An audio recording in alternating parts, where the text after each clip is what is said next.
파격적인 출산 지원 제도를 발표한 부영그룹. 임직원이 자녀를 낳으면 한 명당 무조건 1억 원씩 주겠다. 셋째를 낳으면 영구 임대주택에 무상 거주할 권리도 주겠다고 했는데요. 정부의 저출산 정책보다 훨씬 파격적이라서 눈길을 끌었죠. 이 방침을 결정하기까지 고민한 지점이 있다고 합니다. 바로 세금인데요. 회사가 직원에게 지급한 1억 원이 근로소득으로 잡히면 최고 38% 세율의 소득세를 내야 하기 때문입니다. 직원 연봉을 5천만 원으로 잡고 여기에 출산장려금 1억 원을 더하면 1년에 1억 5천만 원을 받는 셈인데 현행 소득세 과세 표준에 따르면 38% 소득세율이 적용돼서 총 3,800만 원 소득세를 내야 합니다. 이 때문에 부영은 증여 방식을 택했다고 하는데요. 기업이 직원 자녀에게 증여를 하면 증여세율 10%를 적용받아서 1,000만 원을 내면 되기 때문입니다. 다만 회사의 지출로는 인정받지 못하기 때문에 회사의 세후 부담은 커집니다. 세금을 얼마나 뗄지는 사실 세무당국의 판단에 달려 있습니다.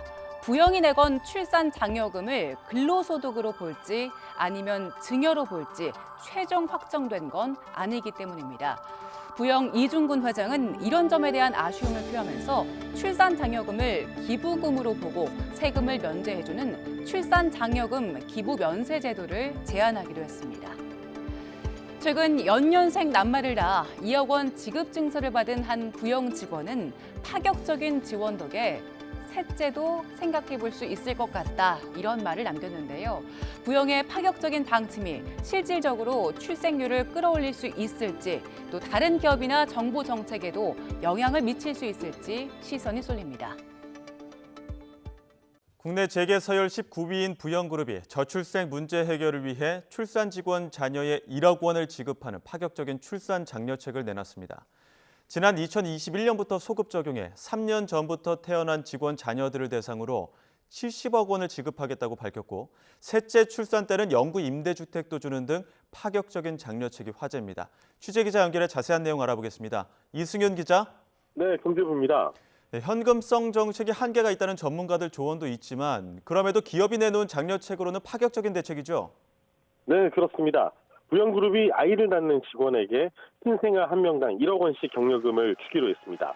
이중근 회장은 어제 시무식에서 지난 2021년부터 소급 적용해 3년 전 아이를 낳은 직원 70명에게 1억 원씩 70억 원을 지급하겠다고 발표했습니다. 이 회장은 대한민국은 현재 출산율로 저출산 문제가 지속된다면 20년 뒤 국가 존립의 위기를 겪게 될 것이라고 우려했습니다. 특히 저출산에는 자녀 양육에 대한 경제적 부담, 그리고 일과 가정생활 양립에 어려움이 큰 이유로 작용하는 만큼 파격적인 출산 장려책을 도입하게 됐다고 설명했습니다.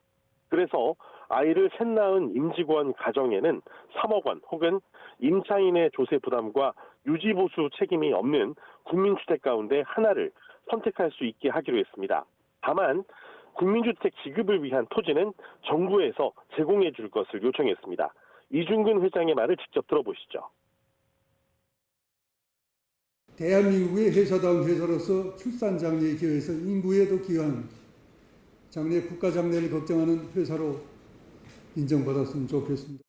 나와서 열심히 일하는 여러분에게 집에 가셔서도 대한민국 출산 장려에 협조해 주십시오. 부영그룹 직원들 반응은 어떻습니까? 네, 이번 보도가 나오기 전에 사내에서는 이미 소문이 퍼져 있던 상태라 이중근 회장이 어제 시무식에 입장했을 때 열화와 같은 큰 박수가 쏟아졌습니다. 어제 시무식에서 이런 발표를 하기가 무섭게 이 부영그룹에서는 바로 2021년 이후 출산한 직원 가정에 총 70억 원을 전달하는 행사를 진행했습니다. 연년생 자녀를 출산한 세 가족과 쌍둥이 자녀를 출산한 두 가족이 대표로 각각 2억 원의 장려금을 받았는데 이때 아기 울음소리에 오히려 싱글벙글하는 분위기였습니다. 지난달 3일 아이를 출산한 손정현 주임은 아이를 낳고 기른다는 게 경제적으로 얼마나 어려운지 출산 전후로 걱정이 많았다며 출산의 어려움을 토로했습니다. 이어 파격적인 지원 덕분에 앞으로 둘째도 계획할 수 있게 됐다면서 회사가 큰 버팀목이 되셔서 감사한 마음이라고 말했습니다. 부영그룹은 저출산 문제 해결을 위해서 이 출산장려금 제도 외에도 자녀 대학 학자금 지급, 직계가족 의료비 지원, 자녀 수당 지급 등의 복지 제도를 운영하고 있습니다. 네, 셋째까지 낳으면 1,000만 원 넘게 지급하는 국내 대기업은 일부 있었던 것 같은데 1억 원씩 거액을 지급하는 사례는 이번이 처음인 거죠? 네, 그렇습니다. 저희가 국내 대기업의 저출생 해결 지원 현황을 살펴봤습니다. 현대자동차 그룹이 첫째 출산 때 300만 원, 둘째 400만 원, 셋째 이상은 500만 원의 출산 경조금을 지급하고 있었습니다. 포스코는 첫째 200만 원, 둘째부터 500만 원의 출산 지원금을 주고 있었고요. HD현대그룹은 여성 임직원 임신이나 출산 때마다 500만 원의 축하금을 지급합니다. 삼성물산은 첫째 300만 원, 둘째 500만 원, 셋째 이상은 1,000만 원의 출산 지원금을 주고 있습니다. 한미글로벌은 다자녀 출산 때 최대 1,000만 원의 축하금을 지급하고 있는데 좀 특이한 건 셋째까지 출산하면 1직급 추진, 넷째 출산을 하면 1년 가사 도우미를 지원합니다. 부영그룹 이전에 가장 파격적인 곳이 바로 이 금호석유화학이었는데 첫째 500만 원, 둘째 1,000만 원, 셋째 1,500만 원, 넷째에는 무려 2천만 원을 지원하고 있습니다. 인천과 충북 영동, 경남 거창 등 일부 지방자치단체에서 출생아 한 명당 1억 원 지원을 강조하고 있지만 장기간에 여러 지원금을 합친 성격입니다. 네, 이준근 회장은 출산장려금 기부 면세 제도도 제안했다고요? 네, 그렇습니다. 이 회장은 이번 제안을 준비하는 과정에서 이 세제와 관련한 아쉬움이 있었다면서 제안을 했습니다.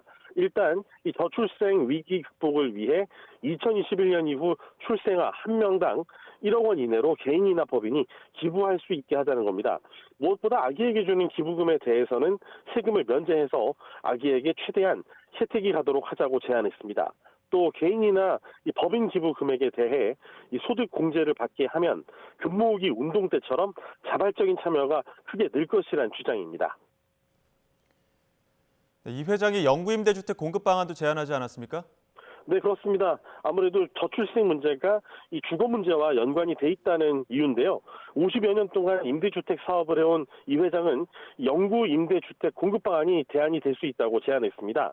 이 회장은 현행 민간 임대주택 제도는 임대와 분양의 성격이 혼재된 이 분양대기 임대주택 제도란 점에서 문제가 있다고 지적했습니다. 그래서 이 분양 전환을 앞두고 하자 문제가 기획적으로 사용되는 등 무주택 서민 주거 안정에 한계가 있고 이게 결국은 저출생 문제와 연결이 된다고 주장했습니다. 그러면서 이 주거 불안과 하자 갈등 문제를 해결하기 위해 이 거주만을 위한 영구 임대주택 건설에 민간을 참여시켜서 주택시장을 영구임대주택 30% 그리고 소유주택 70%로 개편해야 한다고 주장했습니다.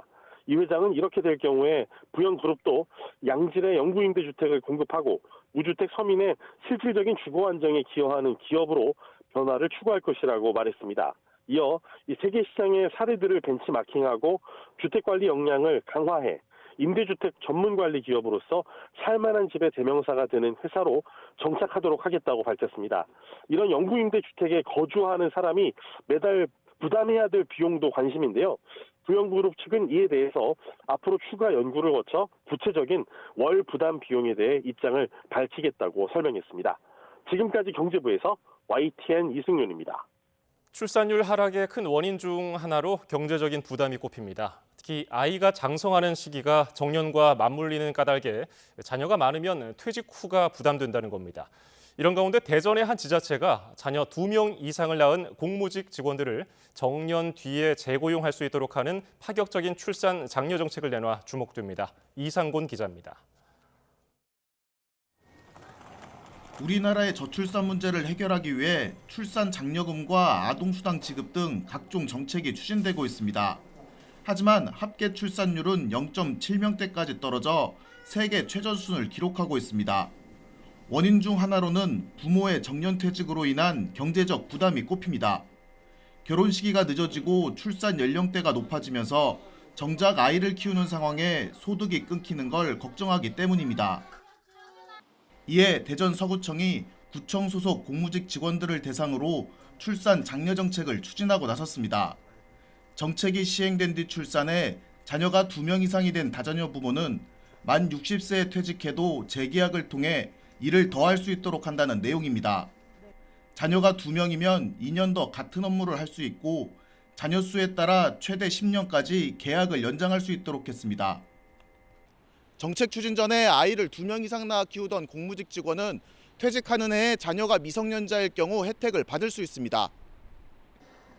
아이를 1명만 키우며 구청 공무직으로 일하는 한 부부는 긍정적인 반응을 보였습니다. 퇴직 후 아이를 양육하는 부분에 대해서 포기를 했었던 부분이었는데 이런 제도가 생긴다고 하니 일단 먼저 이제 제가 아내한테 둘째를 낳아도 좋지 않겠냐라고 이렇게 물어본 적이 있습니다. 대전 서구청은 이달 안에 규정을 개정하고 정책 시행에 나설 계획이라며 전국 지자체와 중앙정부도 동참해달라고 말했습니다. 그동안 수당 지급이나 휴가 일수 지원의 확대에 초점이 맞춰져 있었는데 부모의 근로기간을 연장함으로써 안정적인 분위기 하에서 자녀를 출산하고 양육할 수 있는 그러한 기대치가 올라갈 것이라고 보여집니다. 이에 대전 서구의회 야당 의원들은 선심성 행정을 규탄하는 입장문을 발표했습니다. 의회 의결을 거치지 않는 규정은 조례와 달리 언제든지 쉽게 바꿀 수 있다며 수혜 대상에게 지금 필요한 출산 정책을 마련하라고 촉구했습니다. YTN 이상곤입니다. 고금리와 부동산 시장의 불확실성으로 전국 아파트 매매 가격이 10주째 하락세를 이어가는 가운데 미분양은 10개월 만에 증가세로 전환했습니다. 고령화 탓에 이동이 활발한 젊은 층이 줄어 이사를 가는 인구가 반세기 만에 최저 수준까지 떨어진 것이 영향을 미친 걸로 풀이됩니다. 이승윤 기자입니다. 내 집 마련을 꿈꾸며 견본주택을 찾는 시민들은 고민이 많습니다. 정부의 부동산 대책 관련해서 좀 바라시는 게 있으시다면? 다른 것보다는 금리를 좀 낮춰주셨으면 좋겠습니다. 매매 시장 관망세로 거래가 한산해지면서 전국 아파트 매매 가격은 10주째 하락 행진 중입니다. 설상가상으로 꾸준히 감소하던 미분양 주택수는 10개월 만에 증가세로 전환했습니다. 특히 악성 미분양이라 불리는 준공 후 미분양 주택은 석 달 연속 10,000가구를 넘어서며 부동산 PF 부실 우려가 커지고 있습니다. 시행사는 분양자가 낸 돈으로 금융권에서 받은 PF 대출을 갚는데 준공 이후 미분양이 쌓이면 상환이 어려워지기 때문입니다. 부실한 PF 대출로 인해서 지금 건설 경기나 부동산 경기가 안 좋잖아요. 수요가 잠재적으로 돼 있는 부분들은 매매보다는 전세나 월세로 지금 많이들 찾고 계셔요. 집값 상승기 때 무리하게 대출을 받아 집을 산 소위 영끌족도 힘들기는 마찬가지. 지난해 대출 원리금을 갚지 못해 경매에 넘어간 부동산이 10만 건을 넘어 1년 전보다 61% 늘었습니다. 고금리와 부동산 경기 침체도 문제지만 고령화 탓에 이동이 활발한 젊은 층이 감소한 인구 구조적 영향도 있습니다. 지난해 거주지를 옮겨 이사한 인구가 613만 명으로 반세기 만에 최저치로 떨어졌기 때문입니다.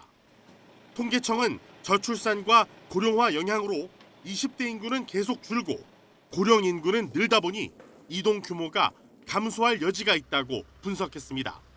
YTN 이승윤입니다. 저출산 문제가 심각한 사회 문제로 떠오른 가운데 출산의 전제라 할 혼인이 감소하는 것도 문제라는 지적이 잇따르고 있습니다. 그런데 이 혼인, 사랑만으로 결혼이란 말은 옛말이 된 지 오래고요. 이제는 결혼도 돈이 있어야 하는 것으로 나타났습니다. 먼저 혼인 건수부터 살펴보겠습니다. 2015년엔 30만 건이 넘었던 연간 혼인 건수는 바로 다음 해 28만 건대로 훅 떨어졌습니다. 그러다가 2021년에는 19만 3천여 건으로 20만 선도 깨졌는데요. 지난해 통계는 아직 발표되지 않았지만 비슷한 수준일 것으로 보입니다. 그런데 신혼부부 가운데 고소득자 비중은 매년 늘어나고 있습니다. 연 7천만 원 이상 소득은 2015년 23.2%에서 재작년 41.8%까지 7년 만에 약 2배 가까이 늘었습니다. 혼인 건수는 줄어드는데 고소득자 비중은 늘어났다는 건 어느 정도 소득이 있어야만 결혼도 하는 것 아니냐는 추정이 가능한 대목입니다. 신혼부부의 주거 형태도 살펴봤습니다.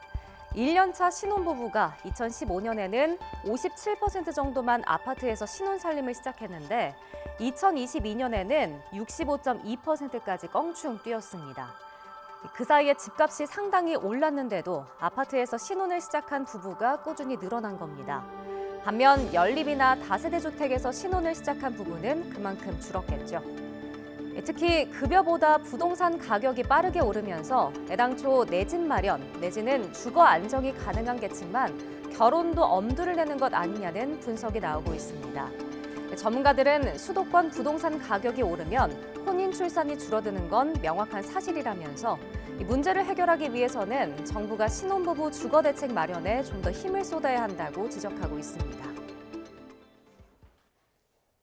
저출산 속도가 빨라지면서 올해 아동 인구가 700만 명 아래로 내려갈 것으로 보입니다. 저출산 여파로 산부인과 중점병원인데도 분만을 포기하는 병원이 늘고 또 소아과를 전공하겠다는 의사도 가파르게 줄고 있어서 대책이 시급한 상황입니다. 김혜영 기자가 보도합니다. 서울 화양초등학교는 개교 40주년을 맞은 지난해 문을 닫았습니다. 저출산의 여파는 지방 소도시뿐 아니라 서울의 초등학교도 피해가지 못한 겁니다. 아동복지법에서 규정하는 18세 미만 아동 인구는 지난해 707만 명으로 10년 새 230만 명 넘게 줄었습니다. 낮은 출산율을 고려하면 올해는 지난 2019년 이후 처음으로 700만 명 선도 무너질 것으로 보입니다. 이러한 저출산에 맞물려 필수 의료 차질도 심해지고 있습니다. 부산 지역에선 산부인과 중점병원이 잇따라 분만 진료를 접는 사태가 발생했습니다. 분만 감소 속도를 고려하면 다른 지역도 사정은 마찬가지입니다. 이미 지난 2021년 기준 전국 분만 의료기관은 481곳, 10년 전과 비교하면 61% 수준에 그칩니다. 분만 건수가 급격히 줄고 있는 상황에서 운영비를 감당하지 못하는 병원이 속출한다는 겁니다. 5분의 1로 줄어버린 거잖아요. 근데 분만 수가가 80만 원 선이니까 거기서 5분의 1이 줄으면 실제적으로 병원을 운영할 수가 없죠. 산부인과나 소아과 등 필수 의료 분야 전문의를 준비하는 전공의 부족 상황도 갈수록 걱정입니다. 특히 지난 10년 동안 줄어든 필수 과목 전공의 가운데 90% 가까이는 소아청소년과였습니다. 올해 역시 소아과 전공의 확보율은 26%. 가뜩이나 의사 인력이 부족한 상황에서 저출산으로 필수 의료 인력 감소 속도가 더 빨라지면서 의료 공백 우려가 더 커지고 있습니다. 정부가 준비하고 있는 저출산 대책이나 필수 의료 대책이 과연 반등의 계기를 마련해 줄 수 있을지 관심이 쏠리고 있습니다. YTN 김혜은입니다. 1월 31일 수요일입니다. 굿모닝 브리핑 시작합니다. 자, 오늘은 먼저 노인 기준에 대한 중앙일보 기사 보겠습니다. 현재 대부분 복지제도에서는 노인 기준을 65세로 잡고 있습니다. 하지만 고령화가 빠르게 이루어지면서 연령 기준을 상향해야 한다는 목소리가 점점 더 커지고 있습니다. 보건복지부의 노인 실태 조사를 보면 노인이 생각하는 노년의 기준은 70세에서 74세가 53%로 가장 많았습니다. 65세를 노인의 기준으로 삼은 건 1981년에 제정된 노인복지법의 경로 우대에서 시작됐다고 보는데 평균 수명이 길어지면서 이렇게 40년 넘은 기준이 흔들리고 있는 겁니다. 실제 정부도 노인 연령 문제를 들여다보고 있고 저출산 고령사회위원회는 미래세대 부담 등을 이유로 기준을 재검토하기로 했습니다. 하지만 실제로 기준을 변경하는 건 쉽지 않을 거라는 전망이 많습니다. 각종 복지제도와 통계를 손봐야 하고 가장 민감하다고 할 수 있는 연금과 정년 문제도 풀어야 합니다. 하지만 그렇다고 그대로 둘 경우 앞으로 논란은 반복될 수밖에 없겠는데요. 따라서 전 세대가 참여해서 논의하고 사회적 합의를 이끌어내야 한다는 의견들이 나오고 있습니다. 저출산 영향으로 어린이집과 유치원이 6년 사이에 3분의 1이 없어질 거라는 전망이 나왔습니다. 윤석열 대통령이 특단의 대책을 주문한 가운데 관련 정책을 총괄하는 김영미 저출산 고령사회위원회 부위원장도 교체될 것으로 전해졌습니다. 조용성 기자입니다. 지난 2022년 기준 전국의 유치원과 어린이집은 3만 9천여 곳으로 집계됐습니다.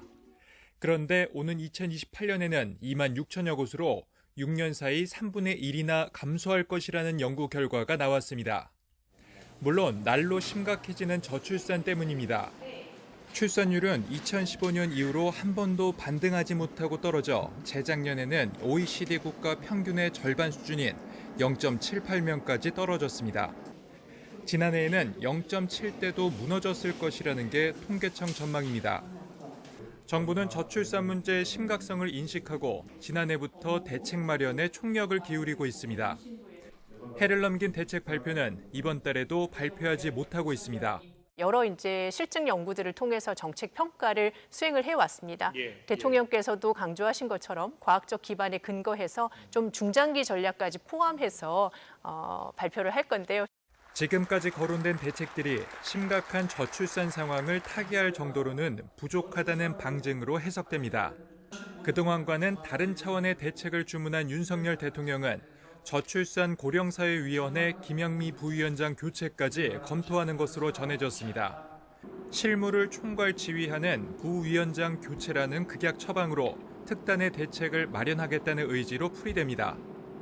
후임으로는 주영환 전 산업통상자원부 장관 등이 거론되는 것으로 전해졌습니다. YTN 조용성입니다. 유례 없이 낮은 출산율에 갈수록 태어나는 아이의 수가 줄면서 지자체마다 현금성 지원 정책을 경쟁적으로 쏟아내고 있습니다. 황당무계하다는 평가를 받았던 과거 대선 공약까지 현실이 되어가는 씁쓸한 분위기인데요. 하지만 결국에는 단기적인 대책에 불과하다는 지적도 나오고 있습니다. 김혜연 기자가 보도합니다.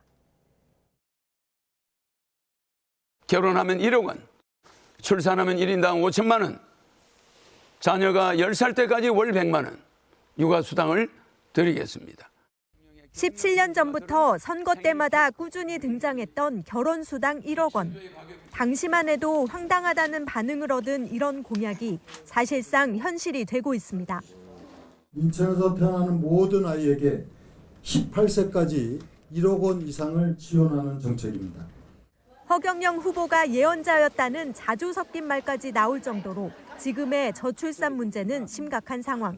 다급한 상황을 반영하듯 현금성 정책이 쏟아지고 있습니다. 출산 때 주는 천만남 이용권과 부모급여, 아동수당을 합하면 한 아이가 7살이 될 때까지 정부에서 받는 돈은 3천만 원 정도입니다. 여기에 지자체마다 다른 지원금을 더하면 금액은 더 올라갑니다. 출산 지원금과 양육수당 등 지자체마다 경쟁적으로 지원책을 내면서 전체 출산 지원 사업 예산 가운데 70% 정도가 현금성 정책입니다. 하지만 이런 정책은 일부 계층에서만 더디게 효과가 나타나는 데다 지역 간 인구 이동에 그칠 뿐 전체 출산율을 끌어올리지 못한다는 지적도 나옵니다. 인구 뺏기 경쟁을 가고 있어요. 실제로 아이를 낳는 게 아니라 이 등록증만 바꾸는 거예요. 최근 정치권이 내놓은 대책 역시 주택대출과 육아휴직 급여 확대 등 많은 예산이 필요합니다. 전문가들은 지금까지와는 다르게 양육에 필요한 가족복지 분야에 예산을 써야 한다고 지적합니다. 부모의 일가정 양립이 제대로 될 수 있도록 가족 친화 기업이 제대로 될 수 있도록 돈을 정말 그야말로 쏟아 부어야 한다. 저출산 대책은 돌봄 시스템 변화부터 노동시장, 기업 문화까지 다방면으로 접근해야 하는 만큼 단순한 현금성 정책이 아닌 촘촘한 설계가 절실한 상황입니다. YTN 김혜은입니다. 저출생이 심각해지면서 인구 절벽 현상에 속도가 붙고 있습니다. 헌혈자 수 가운데 30%까지 차지했던 10대 청소년 인구가 점차 줄면서 혈액 수급에도 비상이 걸렸습니다. 임형준 기자입니다. 헌혈의 집에서 헌혈하는 사람들, 16에서 19세, 10대 청소년은 잘 보이지 않습니다. 친구들한테도 물어보니까 굳이 할 필요가 없다고 그렇게까지 해야 되냐고 그러면서 이제 헌혈에 관심을 안 가진 친구들이 많습니다. 10대 청소년은 헌혈자 가운데 30% 이상을 차지했지만 인구 감소 등으로 꾸준히 줄었습니다. 15에서 19세 인구는 최근 10년 동안 3분의 2 수준으로 크게 떨어졌습니다. 같은 기간 10대 헌혈자 수는 절반 이하로 급감했습니다. 이런 추세는 혈액 수급 비상으로 이어질 전망입니다. 현재 혈액 적정 보유량은 5일로 1일 평균 250유닛. 전국 혈액 보유량은 5일분 안팎으로 크게 문제가 없지만 오는 2028년부터 얘기가 달라집니다. 이때부터 적혈구 제제의 혈액 재고량이 부족할 것으로 예측됩니다. 특히 2040년에는 24만여 유닛이 부족할 거라는 암울한 전망도 나옵니다. 혈액은 우리가 인공적으로 만들 수도 없는 거고 환자분 입장에서는 수혈을 받지 못한다면 그 제때에 맞춰서 치료가 늦어지기 때문에 혈액은 반드시 필요한 겁니다. 인구 감소에 따라 급감할 혈액 재고량의 부족 사태는 먼 미래의 얘기가 아닌 상황. 따라서 혈액 재고량 부족 사태가 오기 전에 이를 막기 위한 현실적이고 체계적인 대책을 마련해야 한다는 목소리가 높습니다. YTN 명준입니다. 우리나라뿐 아니라 이웃 일본도 저출산 문제가 심각한 사회 문제로 떠오르면서 다양한 대책을 내놓고 있습니다. 일본의 한 지자체는 하루 1,000원으로 맞벌이 부부 출퇴근 시간에 자녀의 보육원 등하원과 돌봄 서비스까지 제공하며 호응을 얻고 있는데요. 김세호 특파원이 현장을 직접 다녀왔습니다.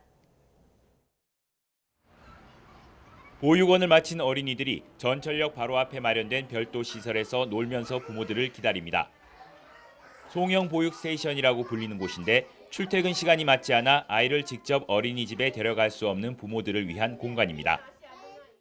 출퇴근에 쫓기는 부모들이 자녀들을 이곳 보육 스테이션에 맡기면 이후 지정된 버스가 자녀들을 지정된 보육원으로 바래다 줍니다. 오전에는 보육원에 바래다 줄 버스가 오기 전까지, 오후에는 보육원을 마친 아이들을 부모들이 데리러 올 때까지 보육 스테이션이 아이들을 돌봅니다. 2007년 시작된 이 시스템의 하루 이용료는 100엔, 우리 돈 1,000원, 한 달 이용료는 2,000엔으로 우리 돈 2만 원 정도입니다. 도쿄 등 대도시까지 출근해야 하는 부모들은 자녀의 보육원 등하원 부담을 덜면서 만족도가 높습니다.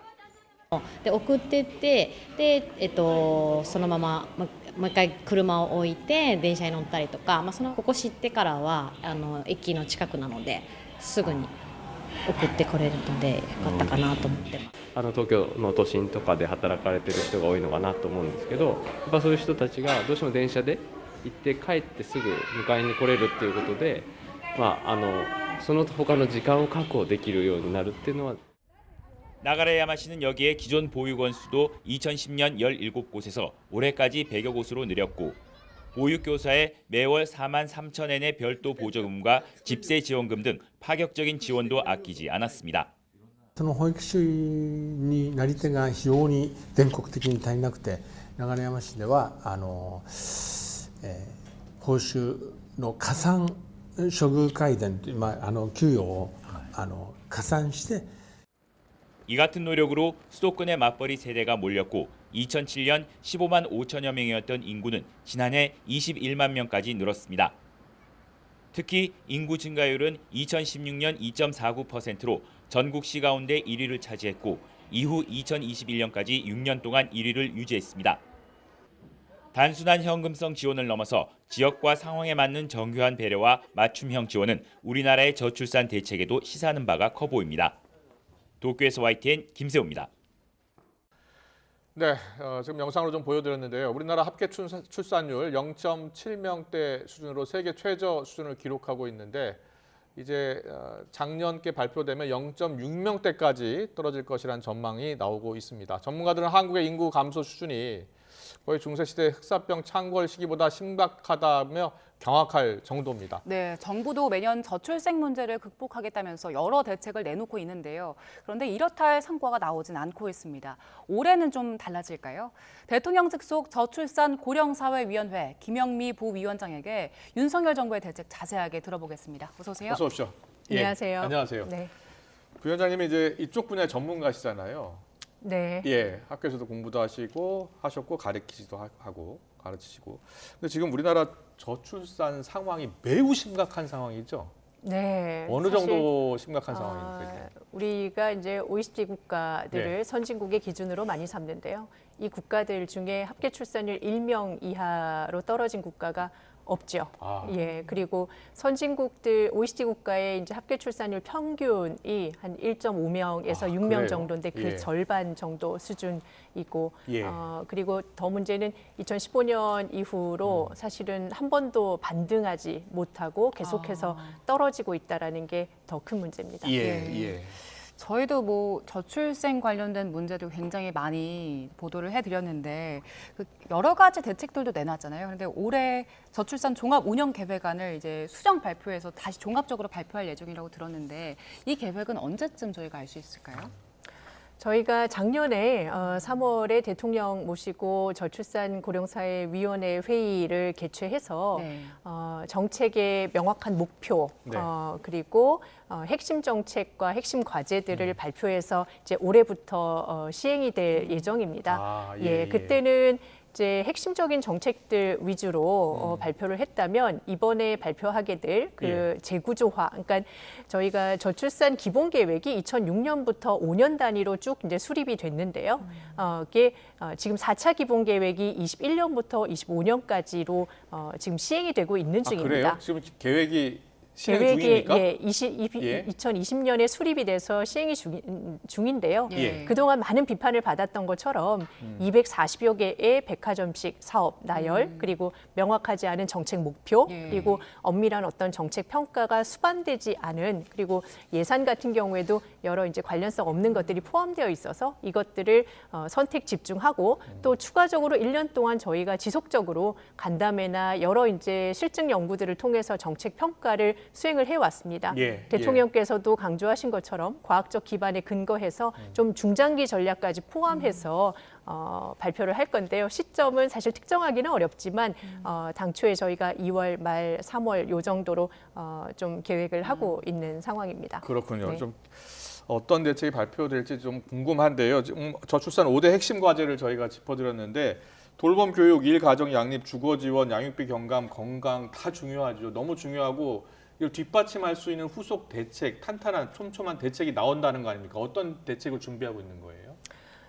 핵심 과제에 추가될 것뿐만 아니라 사실은 저희가 이제 3월에 발표를 할 때는 과제 중심으로 발표를 했었는데요. 실은 특단의 대책이라고 할 때는 어떤 하나의 정책, 사업이 아니라 전반적인 방향, 그러니까 이 정책들이 효과를 발휘하기 위해서는 저출산 원인에 해당이 되는 구조적인 문제들, 예컨대 이제 집값 문제라든지, 그리고 뭐 사교육, 교육 경쟁이라든지, 그리고 청년들이 여러 가지 취업이나 고용 불안도 있지만 양육을 일하면서 내가 아이를 키울 수 있는 환경인가 이런 데에 대한 불안이 상당히 높습니다. 그리고 수도권 집중이 경쟁 압력을 높여서 그것이 저출산으로 이제 귀결되고 있는 상황들. 그래서 이런 구조적인 문제를 해결하기 위해서 단계적으로 어떤 것들을 추진해 나갈 거냐 이런 것들도 함께 있기 때문에요.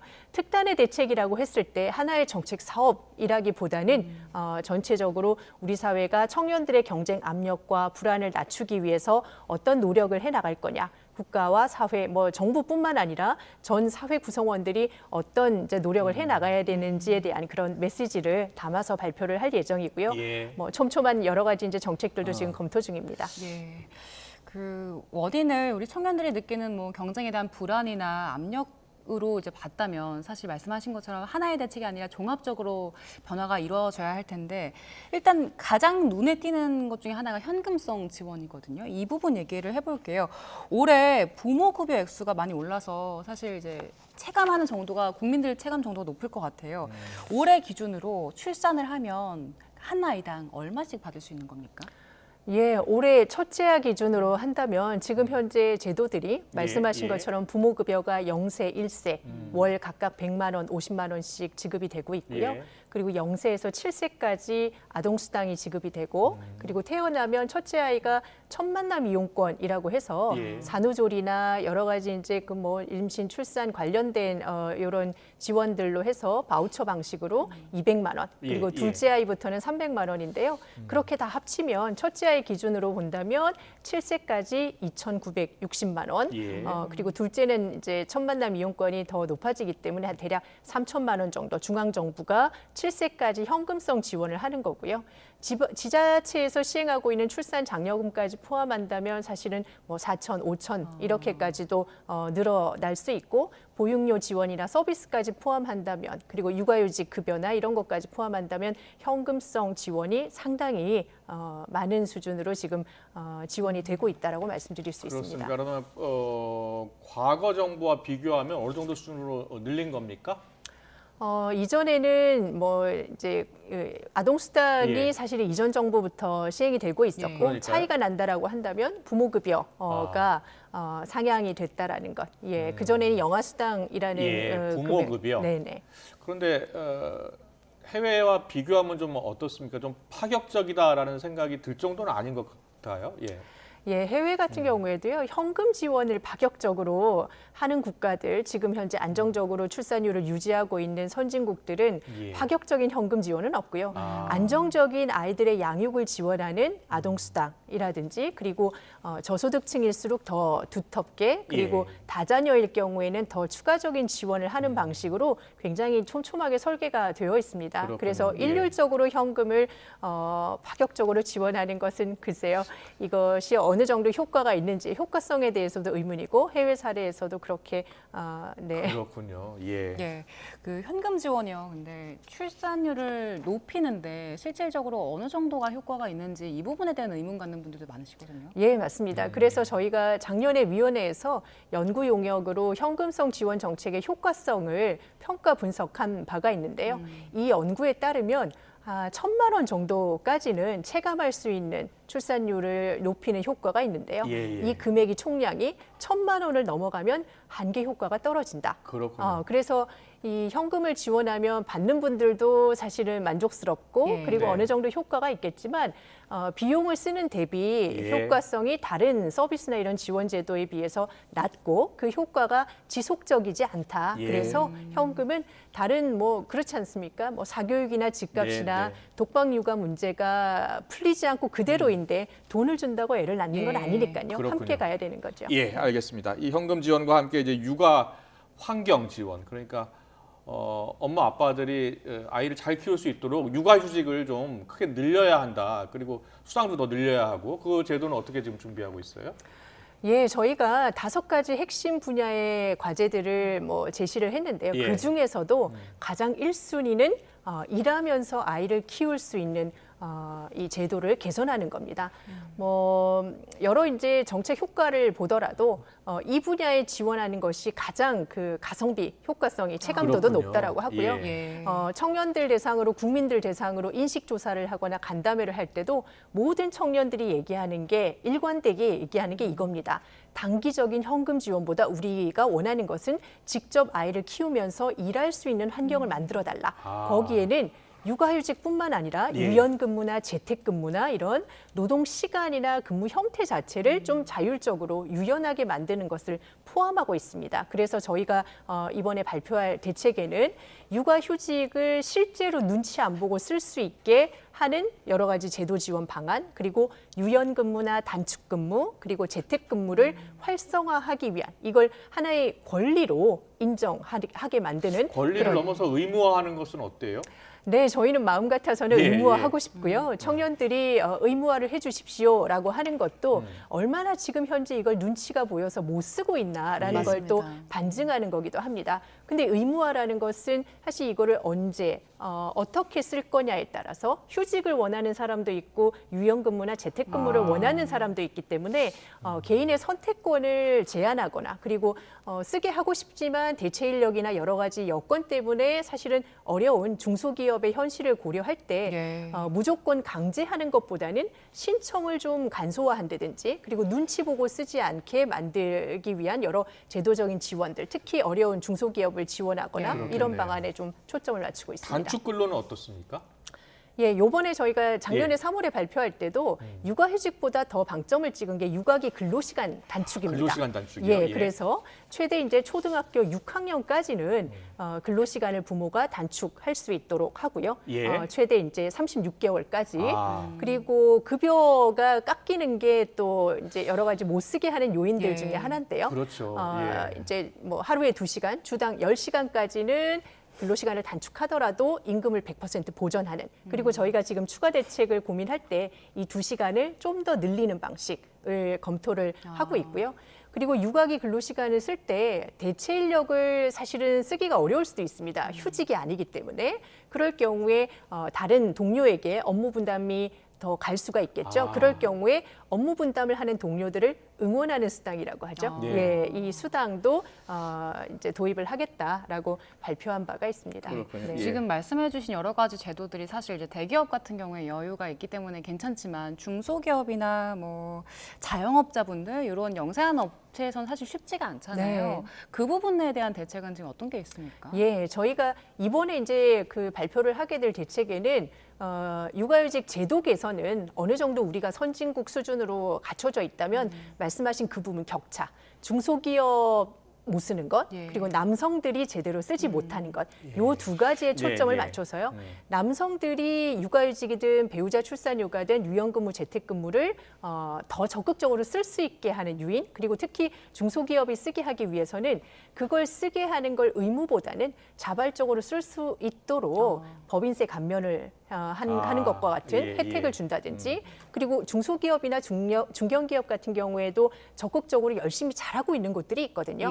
그래서 이런 기업들을 적극적으로 발굴하는 것, 그리고 어떤 이제 정부가 정답을 정해놓고 이런 정책을 쓰세요라기보다는 여러 가지 옵션들을 두고 그걸 노사가 합의해서 취업 규칙에 반영하거나 이런 식으로 자발적으로 할 경우에 거기에 이제 인센티브를 부여하는 것. 특히 대체 인력 구하기가 상당히 어려운데요. 대체 인력을 쓰고자 할 때 그럴 경우에는 외국 인력 활용하는 거라든지, 그리고 이런 중장년 고령층이라든지 경력 단절 여성이나 이런 뭐 파견이나 이런 다양한 방식으로 대체 인력을 원활하게 활용할 수 있도록 규제를 풀고 그리고 지원금을 늘려가는 방식을 검토하고 있습니다. 알겠습니다. 여러 어려운 환경 속에서도 꼭 아이를 낳고 싶어하는 부부들이 있어요. 그런데 잘 애가 안 생기는 난임 부부들 있잖아요. 네, 맞습니다. 좀 더 적극적 지원이 필요할 것 같은데 어떻습니까? 예, 난임 지원 부부들 간담회를 하면 너무 가슴 아픈 말씀들을 많이 하셔가지고 그분들이 원하는 정책 제안들은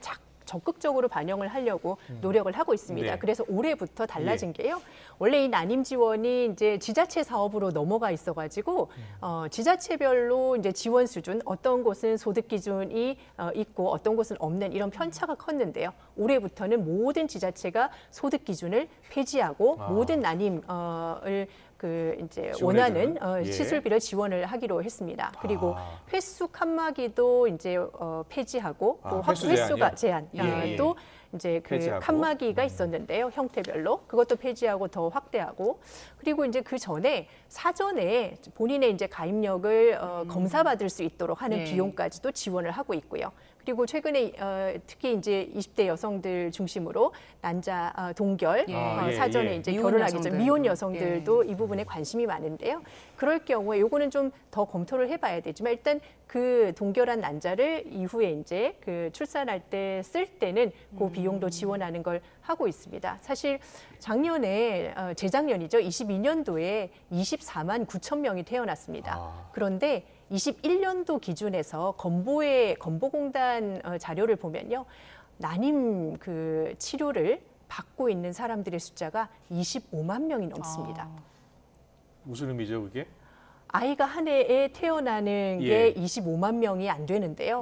난임 시술을 받고 있는 분들이 25만 명이라는 거예요. 그만큼 원하는 분들이 많고 이 원하는 분들을 적극적으로 지원해서 이분들이 자기가 원하는 만큼 아이를 낳는다면 사실은 획기적으로 출생할 두 배가 될 수가 수 있는 거네요. 늘어날 수도 있다라는 거죠. 알겠습니다. 이 70년대, 80년대 한 해 100만 명씩 태어났었잖아요. 근데 지금 25만 명도 안 되는 거 아닙니까?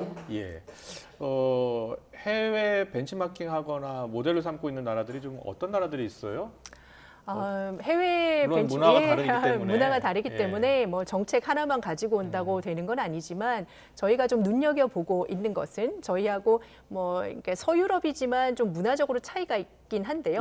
굉장히 노동시장도 경직적이고 그다음에 가부장적인 이런 이제 문화였다가 노동시장을 유연하게 그리고 일과 가정을 양립할 수 있도록 노동개혁을 단행해서 출산율이 반등한 독일과 같은 사례가 있습니다. 예, 그리고 독일은 과거에 굉장히 가족 다양성이라든지 그리고 이민자에 대해서도 굉장히 배타적이고 굉장히 그랬던 문화를 상당히 바꿔서 다양성이 공존하고 그리고 일과 가정을 양립할 수 있는 그런 기업의 환경으로 이제 바꿔서 출산율도 오르고 이제 사람들의 만족감도 높아지는 그런 이제 좋은 변화로 이끌어 그런 경험들이 있기 때문에 이런 사례들을 잘 벤치마크해서 정책뿐만 아니라 이런 문화적인 것도 바꿔 나가는 그리고 인식도 바꿔 나가기 위한 그런 노력들을 더 적극적으로 해 나가려고 하고 있습니다. 네, 가족 다양성 말씀해 주셨는데 우리나라도 지금 가족 가구 구성이 굉장히 다양해졌잖아요. 그래서 프랑스 같은 경우에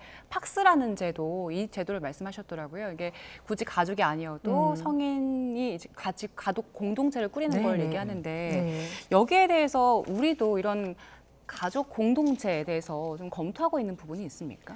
사실 저희가 저출산 문제 얘기를 하는 게요. 이 원인 중에 하나가 굉장히 사회가 급속하게 변화해 왔는데요. 그중에 더 이제 크게 변한 게 인식입니다.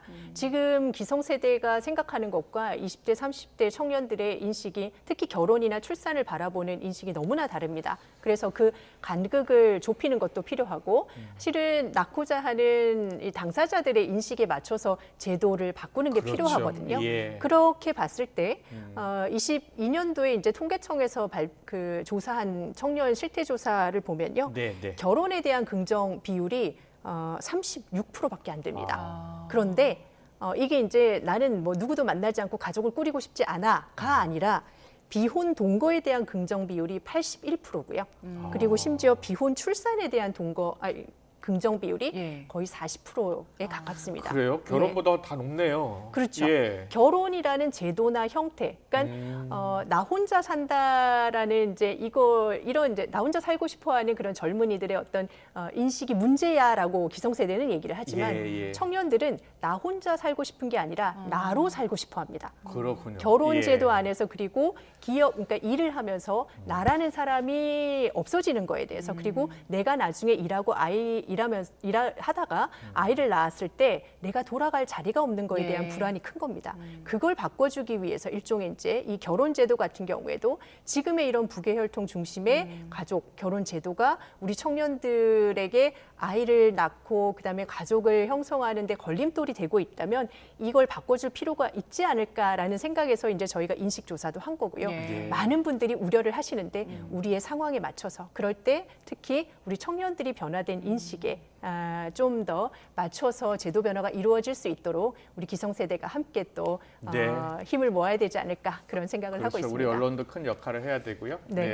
피부에 좀 와닿고 우리 젊은 부부들이 적극적으로 애 낳고 싶어하는 그러한 대책들 기대하겠습니다. 지금까지 김영미 저출산 고령사회위원회 부위원장과 함께했습니다. 잘 들었습니다. 고맙습니다. 감사합니다. 머리채를 부여잡을만 합니다. 합계 출산율 0.7명. 전 세계에서 가장 낮습니다. 인구 절벽을 넘어 국가 소멸 경고까지 나왔습니다.